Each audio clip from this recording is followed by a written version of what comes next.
क्या आपने यह कभी सोचा है कि 15 अगस्त के दिन ही क्यों मनाते हैं? 16 अगस्त, 17 अगस्त या 13, 14 अगस्त को क्यों नहीं मनाते? इसके पीछे एक बहुत बड़ी कहानी है जो हम इस वीडियो में समझते हैं। साथ में यह भी समझेंगे आखिर हिंदुस्तान और पाकिस्तान का बंटवारा कैसे हुआ और किसने करवाया था और बंटवारा किस वजह से हुआ था।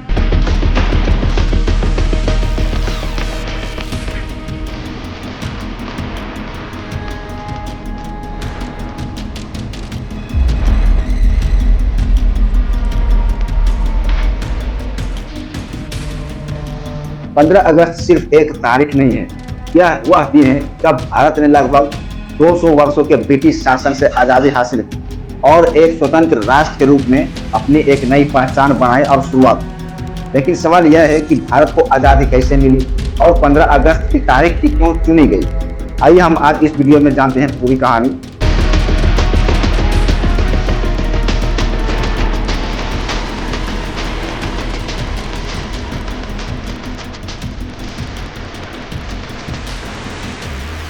देखिए, सबसे पहले तो ये समझिए कि भारत में ईस्ट इंडिया कंपनी के आने के बाद धीरे धीरे अंग्रेजों का राजनीतिक नियंत्रण बढ़ता गया और 1857 में अंग्रेजों के शासन के खिलाफ एक बहुत बड़ा विद्रोह हुआ था, जिसे भारतीय स्वतंत्रता संग्राम का महत्वपूर्ण मोड़ माना जाता है। इसके बाद भारत का शासन ब्रिटिश क्राउन के पास चला गया, लेकिन भारतीयों का स्वतंत्र आंदोलन लगातार मजबूत होता गया। महात्मा गांधी के नेतृत्व में कई आंदोलन हुए, जैसे कि असहयोग आंदोलन, नमक सत्याग्रह और भारत छोड़ो आंदोलन जैसे आंदोलनों ने ब्रिटिश शासन के खिलाफ जन भागीदारी को बहुत आगे बढ़ा दिया।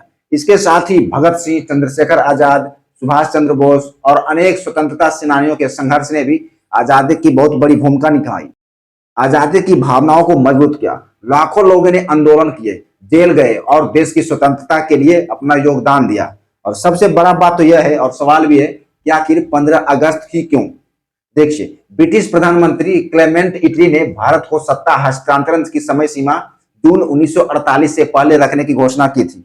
बाद में भारत के अंतिम वायसराय लॉर्ड माउंटबेटन ने सत्ता ट्रांसफर की तारीख को आगे बढ़ाकर 15 अगस्त 1947 तय किया और इसी तरह 15 अगस्त 1947 को भारत स्वतंत्र हो गया। हालांकि स्वतंत्रता दिवस के साथ देश का विभाजन भी हुआ और भारत तथा पाकिस्तान दो टुकड़ों में बंट गया था। ये हम आगे समझेंगे। विभाजन के कारण लाखों लोगों को विस्थापन और भारी कठिनाइयों का सामना करना पड़ा था। और आजादी का ऐतिहासिक क्षण भी देखिए ऐसा है कि 14 अगस्त की रात से 15 अगस्त 1947 की शुरुआत तक दिल्ली में ऐतिहासिक घटनाएं होती रही। उस वक्त जवाहरलाल नेहरू ने संविधान सभा में यानी कि ट्राइस विथ डेस्टिनी भाषण दिया और उसके बाद ही 15 अगस्त 1947 को भारत एक स्वतंत्र राष्ट्र बन गया और जवाहरलाल नेहरू स्वतंत्र भारत के पहले प्रधानमंत्री के रूप में शपथ ली थी। उसके बाद 1952 में चुनाव होते हैं और हमारे देश में उस वक्त से चुनाव की प्रक्रिया चालू हो गई थी। इसी स्वतंत्रता की याद में हर साल 15 अगस्त को स्वतंत्रता दिवस के रूप में मनाया जाता है, जो कि आप देखते ही हैं, लाल किला से मोदी जी भी भाषण देते हैं। ठीक है, तो आज 15 अगस्त के दिन पूरे देश भर के ध्वजारोहण, राष्ट्रगान, सांस्कृतिक कार्यक्रम और देश भर के कार्यक्रम आयोजित किए जाते हैं। दिल्ली के लाल किले से प्रधानमंत्री राष्ट्रीय ध्वज फहराते हैं और देश को संबोधित करते हैं। लेकिन स्वतंत्रता दिवस केवल उत्सव का दिन नहीं है, ठीक है, यह हमें उन दिनों को और उन संघर्षों और बलिदानों को भी याद दिलाता है जिन्होंने भारत के स्वतंत्रता के लिए योगदान दिया था। तो अगली बार जब आप कभी 15 अगस्त को तिरंगा लहराते देखते हैं या घर पे लहराते हैं, ठीक है, तिरंगा फहराते हैं या स्कूल कॉलेज में, तो यह सिर्फ एक झंडा नहीं बल्कि भारत की स्वतंत्रता, अखंडता, एकता और लोकतंत्रता का यात्रा की प्रतीक माना जाता है। ठीक है, और अगर आपको भारत के इतिहास से जुड़ी ऐसी ही जानकारी और पसंद है तो आप इस वीडियो को एक बार लाइक कीजिए और चैनल सब्सक्राइब कर लीजिए ताकि आने वाला वीडियो आप तक पहुंच सकेगा। ठीक है, अब हम समझते हैं कि आखिर 1947 से पहले भारत और पाकिस्तान में क्या हुआ था और ये दोनों देश आपस में कैसे बट गए। पहले तो हालांकि एक ही था भारत और पाकिस्तान, लेकिन 1947 में ही ये दोनों का विभाजन हुआ। अब ये कैसे हुआ वो भी थोड़ा समझ लीजिए।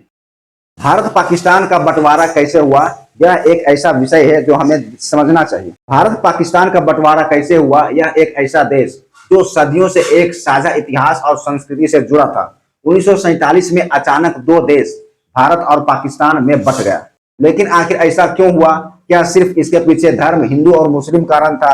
और इस बंटवारे का फैसला कैसे हुआ? ठीक है, ये थोड़ा समझते हैं। देखिए, 1947 के विभाजन की पूरी कहानी ब्रिटिश शासन के दौरान भारत के अलग अलग समुदायों के बीच यानी कि राजनीतिक मतभेद बढ़ते गए। भारतीय राष्ट्रीय कांग्रेस एक संयुक्त भारत की बात कर रही थी, जबकि दूसरी तरफ मुस्लिम लीग, जिसका नेतृत्व मोहम्मद अली जिन्ना कर रहे थे, मुसलमानों के लिए अलग राजनीतिक व्यवस्था और बाद में अलग राष्ट्र की मांग कर रहे थे।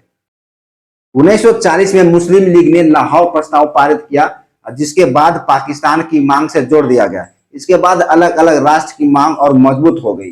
बंटवारे की ओर से अगर कहा जाए तो द्वितीय विश्व युद्ध के बाद ब्रिटेन की आर्थिक और राजनीतिक स्थिति कमजोर होती चली गई और भारत में स्वतंत्रता की मांग लगातार तेज हो ही रही थी।